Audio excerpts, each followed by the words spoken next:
We are going to interview some of our colleagues who came with us, how they spend the day in this pool, in this museum, because this place is both a museum and a crocodile pool. I'm going to interview them now to have their take on this beautiful place. No wonder this place is called the Smiling Coast of Africa. Join me, let's go.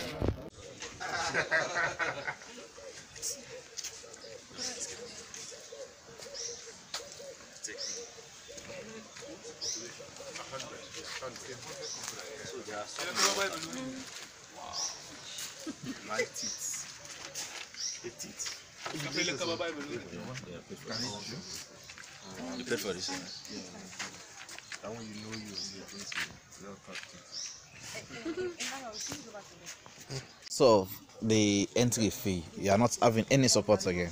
No, I only depend also with people coming here for kind of donation, which I have a donation book, and it is not compulsory to visitors, but I plead to them for support, which most of the visitors did support it. I write in their names, country they're from, or any amount they want to support, and their general remarks of how they see the place. Okay, so you don't mind if I upload this on YouTube and tag this place so that people who will be coming next time, for us we are students, this is our first time here, maybe when we are returning to our various countries, we will tell our colleagues that this place is existing, you can go and visit there, whatsoever you have, you can. That's not a problem. That's not a problem. Okay, thank you. So what's your impression about this place? Oh, crocodiles, we can live with them. They look feeble. Scary. It's scary. So scary. What about you? Oh, it's a nice place. I just hope that people get more support. More support. So we found the area a better way, so that because I see they have passion for this. There's a whole lot of passion, yeah. Okay. There's a whole lot of natural resources, a whole lot of natural things we have here that we have to preserve. Yeah. In the next 100 years from now, will you be able to see crocodiles around like that? So we have to preserve as much as possible. It's beautiful. Okay. Thank you. Yeah, thank you very much. You know, as someone that grew up watching Najo White and all of that, you know, it's a bit surreal, like almost unbelievable that you could stay, you know, take pictures with crocodile, given how wild they are. I still have a lot of questions about how they were able to tame them, especially that wild instinct. But the point is, I think this is a very good one. I've not seen this from Nigeria. You know, in Nigeria, though maybe you know Nigeria is quite big, so maybe I've not been to some places. But this is a first of its kind for me, and you know I'm really grateful. You know, to be able to be here and you know see this live and direct. How were you able to tame their wild instincts? Given that you know growing up you look at it, even when you give them food, but then sometimes they still want to just express that wild instinct that you know what, we can fend for food for ourselves. So it's quite you know unbelievable that we are here close to them. They are not even you know trying to attack us and all that. So how were you able to achieve this? Firstly, you have to make sure they have enough food. And secondly, you have to be very careful and treat them with respect. Okay. You know, because you know when they feel anytime their surrounding is being threat or there's a threat to their life, they're very defensive. You know, but hence they're not hungry and they still live in that atmosphere which is more respectful and friendly to them.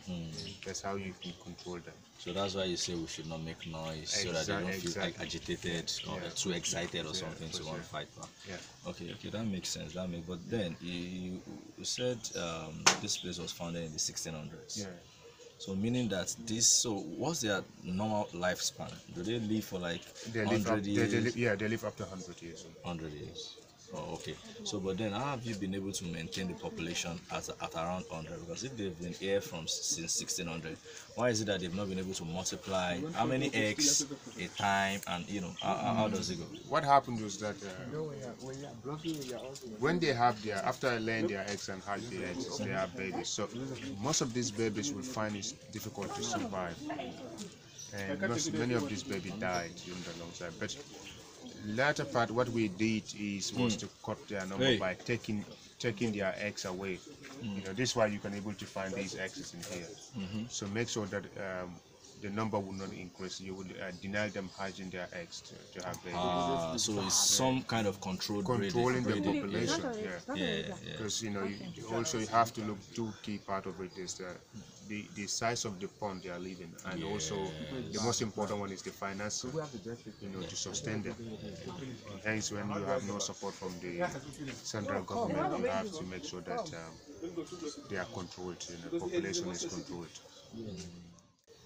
Did you change the water, or the water is just constant? No, we change it because we are just from the rainy season, so probably weeks to come.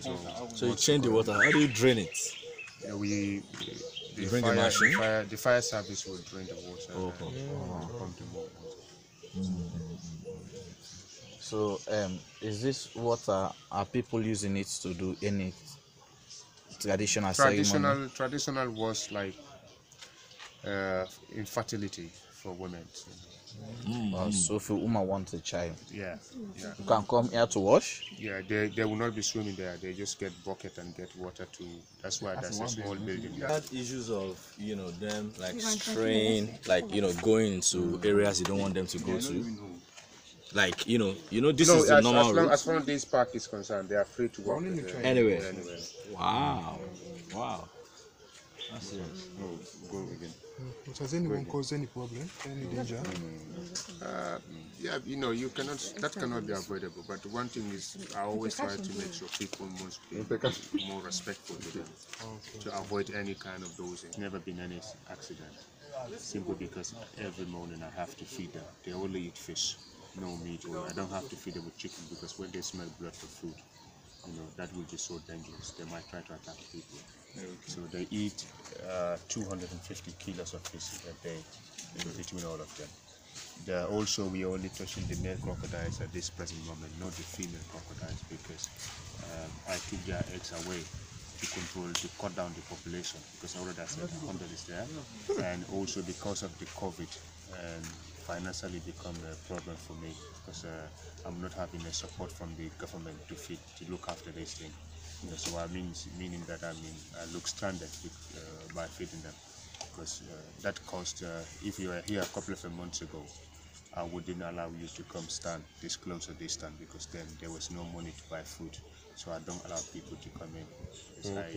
I tried the best to have fund from the government, but it never materialized.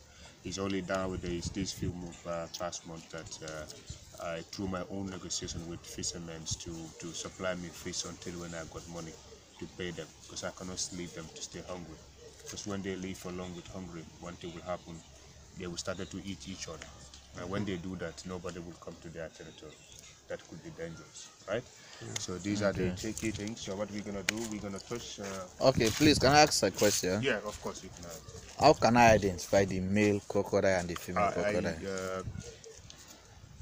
The females are bigger than the male crocodiles, and also the male crocodiles look a bit more attractive than the females, and they're more colorful. So they have colorful. Yeah, So like these two. These, yeah. So both of them are male. Yeah. Come to this one here. So will you love to visit here again? Definitely. This is bringing the wild home, and then you're happy this is happening. Thank you. Okay, thank you.